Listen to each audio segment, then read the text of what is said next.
Hello beautiful people, welcome back to my channel. So on this very video tutorial, I'll be showing us how I made a very stable whipped cream. In fact, a very stable one at that. So this kind of whipped cream can stand for as long as 24 hours or more without it melting. In fact, it doesn't melt, it just stand like that. So before I started, I had to use a vinegar to grease all my to wash all my baking materials I'll be using. The reason why I'm using this vinegar to rinse off my baking to rinse off my materials is because I don't want, once there's grease on it, it will affect your whipped cream and to make it not to get stable. So the easiest way to do so is by doing that. So first of all, you make sure you rinse it very well. When you rinse it, you're sure that it's free from grease, then you can now start. In this very video tutorial, I used 250 gram of whipped cream. I poured it, look at it measured there, 250 gram of it. So then I added gelatin. I used 50 gram of water to dissolve half teaspoon of gelatin. The reason why I'm adding gelatin to this very whipped cream is because I want it to be very stable. Some whipped cream doesn't have they don't stay for long, they don't have much stabilizers in them. So that's why most times I add gelatin to it, 1 teaspoon to 250 gram. I dissolved it on heat, allowed it to cool down, then I now added it into my mixture. So that means if you're using 250 gram of whipped cream, the water you're supposed to be using should be 125 gram. Since I already brought out 50 gram of gelatin, that means the remaining measurement for water I used was around 75. So please take note, your liquid content is going to be the half measurement of your whipped cream. So while doing this, you have to take your time. Yes, you take your time to keep doing it from watery. You can see it's kind of watery here. You keep on doing it and doing it until you get a stiff peak. So please guys, don't be bored, just keep watching and see how I achieved this perfect and most stable whipped cream. So I kept on mixing.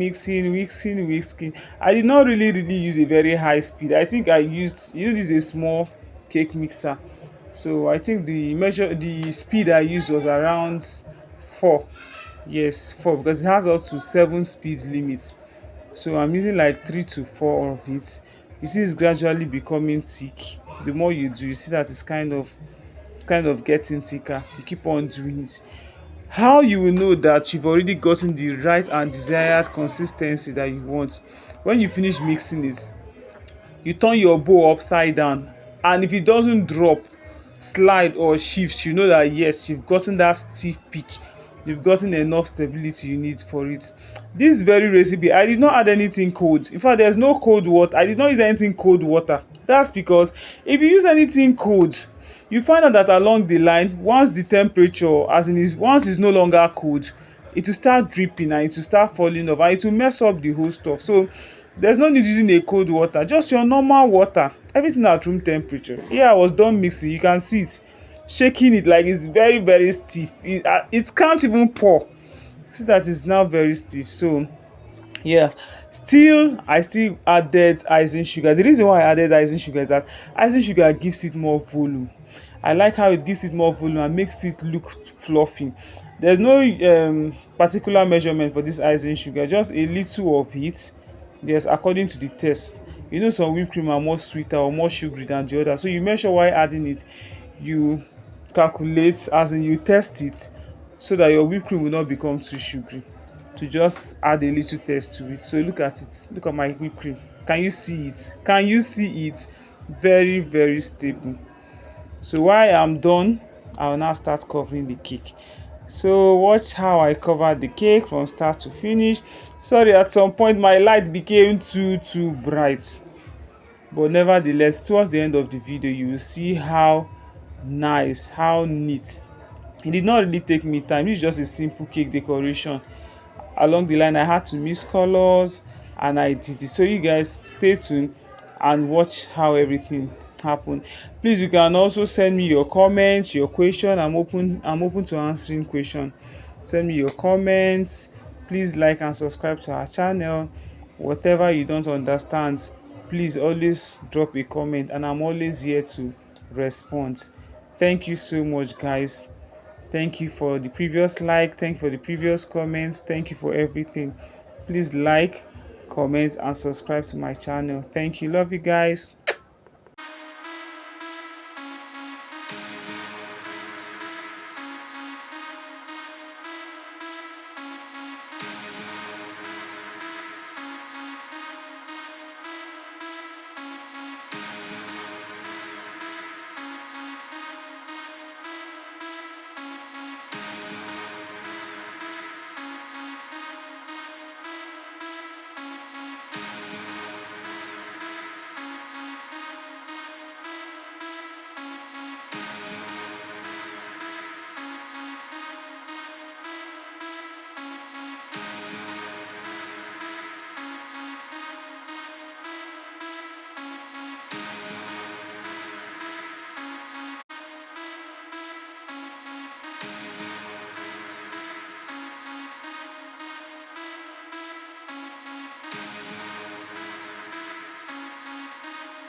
Thank you guys for watching. Love you. Mwah.